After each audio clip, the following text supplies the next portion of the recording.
Hey now, what's up, North-South Connection? My name is Steve Bennett. That's my pal, Hollywood Dave Rowlands out in Kearney, New Jersey. And we are the 24-inch podcast. Here with the job to do. We got the Hulk Hogan phone call. So there's Hulk talk that needs to be done. They called in the 24-inch podcasters, 12 inches each, if you're wondering. And we're going to get started here. The job today, Dave, is... And we answer the phone, but Hulk might not answer the phone from Mr. Wonderful Paul Orndorff in 86, but we answer calls in 2024. The job today is the Rumble. It's Rumble season, right? We know that. It's Royal Rumble season. And the guys at North-South and the gals at North-South Connection are doing a countdown of the best people to ever be in a Rumble. They are airing them, building towards number one. And Hulk Hogan, for some reason, is not one or two. Number six? What? 6 is ridiculous. 6 is a joke. The event only exists because of Hulk. Of course, the first one in 88, they did it to fuck with WCW. Yeah. But they were doing them on the house shows, but yeah. We can start there because 88, he's not in it, right? Instead, it's the contract signing, the match with Andre. I don't want to spoil the countdown, so I can't get in too much to who's ahead of them, but I'm going to tell you right now, they're just stat collectors. They're guys who have been in 15, 20, and they build only one I'd accept would be Flair. Well, the only one I would accept is Austin, personally. Maybe Austin, yeah. But Austin 1-3. To me, when you're talking about lists like this, in most cases, I'm okay with Austin. I can accept the argument. You know what I mean? Like, someone wants to break it down for me in Austin. Yeah. Fine. But Flair, I mean, one, if you're going to give me who had the best single performance in a Rumble, I would give that Flair. Yeah. Right? Or Bob Backlund. I got some stats from Ryan. Hulk has been in 4 Rumbles. He was in 89, 90, 91, 92. He won 2 of them. So 90, 91, he was the winner. He was in the final 4, 3 of the 4 times. He eliminated 27 wrestlers in those 4 Rumbles. Wow. And his best year was 90, although you could make a strong argument for 91. I guess the reason they don't say 91 is because people think Mr. Perfect should have won. That was 90. That was 90. Okay, so why wouldn't 91 be number 1? In 90, he was number 25. He had 6 eliminations. He worked 12 minutes and 49 seconds, and he won. Yeah, I can't remember who the marks try to say should have won 91. I don't think. In 91, he was number 24. He eliminated 7 people. He worked for 21 minutes and won. So I don't know why 91 wouldn't be the best one. Only other guy they could have put over in 91 would have been The Undertaker. He was brand new to establish him, but it was, obviously, like we always say, 24-inch podcast, it was different back then. This one was the precursor to future Rumbles where Hulk wins it and gets the title shot at WrestleMania 7 with Sergeant Slaughter, even though that wasn't the stipulation at the time. And Paul and I just watched 89, and he's pretty badass in that one, too. Oh, yeah. He comes in 18. He eliminates 10 people. My favorite spot with the Brainbusters, brother. Yep. Badass. One after another, setting up the build for the Mega Powers to explode in that one as well. So good storytelling there. Let's see if we got any more stats. His total time in the Rumble, Dave, all time, what would you say it is? Well, he always came in late, you know what I mean? So, oh boy, I'd say he was probably in there for about a half hour in 89, maybe 25 and 90. Hour 40, 56 minutes and 49 seconds. That's it. Okay. Yeah, he always came in there pretty late. I think he was towards the middle in 89, number 18, but he was in there, maybe about a half hour now. Jesse complains he's been out there only 5 minutes, Gorilla, and Gorilla's like, oh, Hulk's been out there a half hour. But it was really like somewhere in the middle. Let me paint a picture for you, Dave. Yeah. So we're out in Kearney one night. You're singing Girls, Girls, Girls. Maybe then you do Wild Side. You get a few songs in. The local Elks. Yeah, you sit down at the bar, got your Hulk shirt on. Guy next to you says, oh, you're a Hogan fan. And you say, yeah, I love Hulk. And he says to you, when you think of Hulk at the Royal Rumble, what's the first thing that comes to mind? Okay, you know what? Unfortunately, I'm going to have to go with that controversy at the end of the Flair one in 92. I think that should have been done in reversal. maybe have Hulk come up and throw Sid out, and then have Sid pull Hulk out. Because it really I can kind of see where they're coming from. Makes Hulk look bad. Makes him look like a yeah. But I'm sure he didn't book that. You know what I mean? That blame Pat Patterson, not Hogan. It's always you know what I mean? Fault. Yeah, it's always Hulk's yeah. I would say that comes to mind first. For me, I think of the way he eliminated people. The way he dominated when he was in there. The way he would toss people, and he would go on runs. Like, it seems like in each one they had little spots built in. Like you said, where he throws out the brain busters.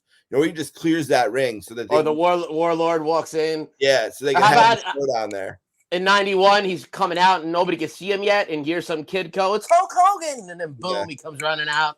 That's pretty wild. Yeah. So this guy, he's got a lot of Hogan questions for you pertaining to the Rumble. Shoot, brother. Do you think his stats live up to his performance? It's no. If they're putting him in at number 6, absolutely not. He should be at number 3. I would think his stats sort of don't tell the whole story of how dominant he was in the Rumble, right? And the other people's stats who are ahead of him, they're the ones who don't live up to the stats because their stats are just cumulative. And with the exception of 1993 Royal Rumble, which was a normal Royal Rumble, in 94. Well, that might have been pretty normal too. One of them, I think, in '95, it started getting weird. They're coming out too fast. Then when Austin comes around, they're fighting outside the ring and all this. It wasn't like that regular Gorilla Jesse on commentary or Gorilla and Bobby So for me, kind of like things started to fizzle out around '95 Royal Rumble, the excitement with the Royal Rumble. But we did used to go to Hooters in the 2000s to watch them. They'd show the pay-per-views there live. That was always a fun time. So, I always did stick with the Rumble, and I even kind of still peek at it even these days on Peacock. Do you have a good memory or story of watching Hulk? You said you would go to Hooters, but anything you can think of growing up and Hulk specifically in the Rumble? Well, yeah. If you don't, but I remember a specific day in my life. My cousins lived across the street from me at the time, and it was my cousin Kelly's first birthday. And she's out in California now. But so everybody was coming back and forth because Rumble's on Sunday at 4:00, January 15th, 4:00. And everybody was coming back and forth. I think I may have told this back in the archives on the 24-inch podcast. But the pizza went on fire in the oven. And Uncle Tito ran outside with the pizza and put it out. It's just something that sticks in my head about the 89 Rumble. And all my cousins were over. And my father said, like, this is the first time everybody was good, the kids, because we were all interested in who's coming out next. When's Hogan coming out? When's Savage coming out? When's Bad News Brown coming out? Like, so you're very much into that match where, another match at a pay-per-view, you might be horsing around, screwing around, you know what I mean? That kind of thing. So that's a big Royal Rumble memory. Another one is, I guess it would be 92, where my friend Eric Delantar, it's someone I still see him from time to time, but I remember his name, but he's not like someone I still hang out with. But he was like, I don't know if the word's a magician or, but he like 20 out of the 30 guys he called coming out next. Wow. Like a 12-year-old kid. Insane. Huh? Yeah. What the fuck? Everybody was losing their mind. I'll keep the list to mess with her. And I'll just be, I'll look and I'm like, oh, and she doesn't realize, and I'm just getting them all. Yeah. For me, growing up in Buffalo, yeah, she don't realize it. For me, growing up in Buffalo, Hulk's run in the Rumble matches up time wise with the Bills Super Bowls when they went in 90, 91, 92, 93. And this was always the easiest pay-per-view for me to talk my parents into buying, because it was usually the week in between the conference championship games and the Super Bowl. Yep. So, and only one that it wasn't was 91 because of the war. John's Buffalo because of the war. So it was a Saturday night. That's where we had a big celebration. Can you imagine a big bunch of fifth graders having a celebration because Sergeant Slaughter beat the Ultimate Warrior? So we knew Hulk. Carney was the Hulk town, brother. We knew Hulk. We knew just what was coming at WrestleMania. But my parents would love a chance to do something to kill that Sunday because they were big Bills fans. I didn't give a shit about the Bills. They were big Bills fans, though. So it was easy to talk them into, oh, the Rumble's coming. We'll have a little party. have people over. They'll keep us busy on the Sunday instead of just being bored and wishing the Super Bowl was playing. So we always had a party for these early ones. People would come over. I also remember watching 88 at my house in West Seneca where I lived. Shout out to West Seneca. They currently have 70 inches of snow that have fallen. Wow.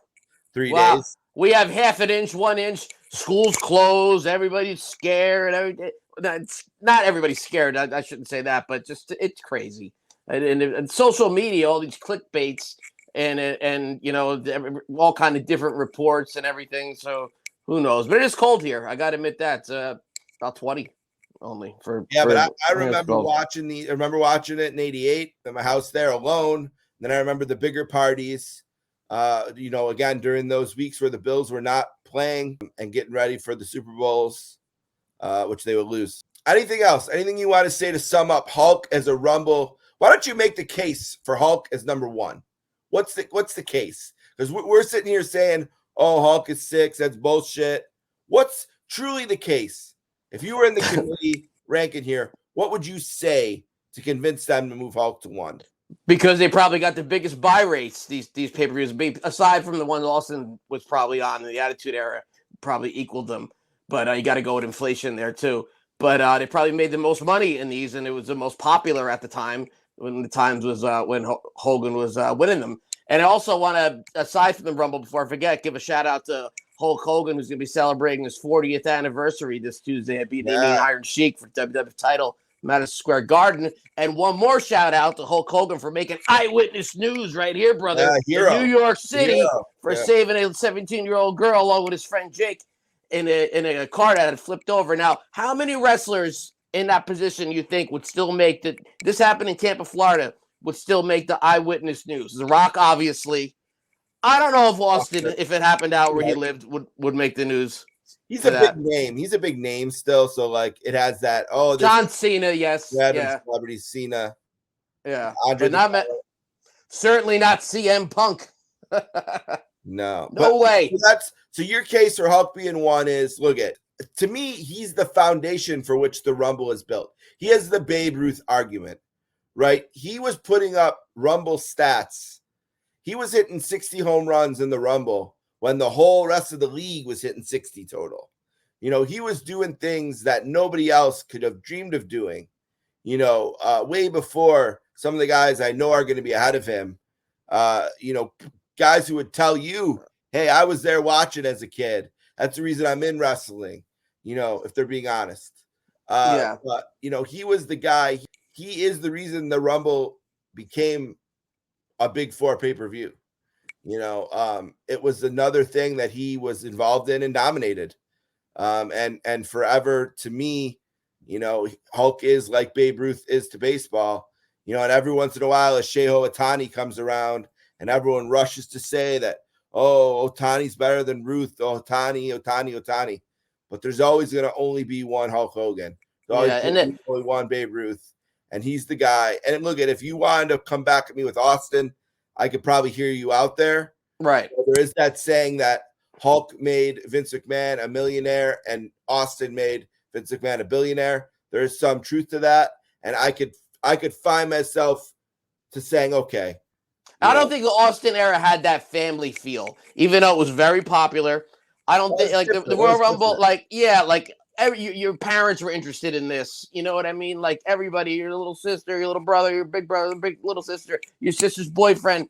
It was the more family. It was everybody. It was for a little bit something for everybody. Whereas the Austin stuff was more South Park, Howard Stern. What was going on at that time, which is why fitting a big crowd, but a certain demographic. Which is why I can see that argument. Because it's fair for you to say I prefer South Park, Hogan, or South Park, Stern. Yeah. I could understand that that's just your preference. Sure. To make that more. Yeah. But we're Hulk guys. 24-inch podcast. Check it out. Season 4 debuts. We recorded tonight. It'll be up by the time this is up. Check us out on the Sportscasters feed, wherever you do podcasts. Thanks to Ryan, everyone at North-South Connection. The podcast network there, of course. We're going to be back for WrestleMania 5. Show the Hulk shirt here before we go. Hulk still rules, baby. Yep. All right, we are out.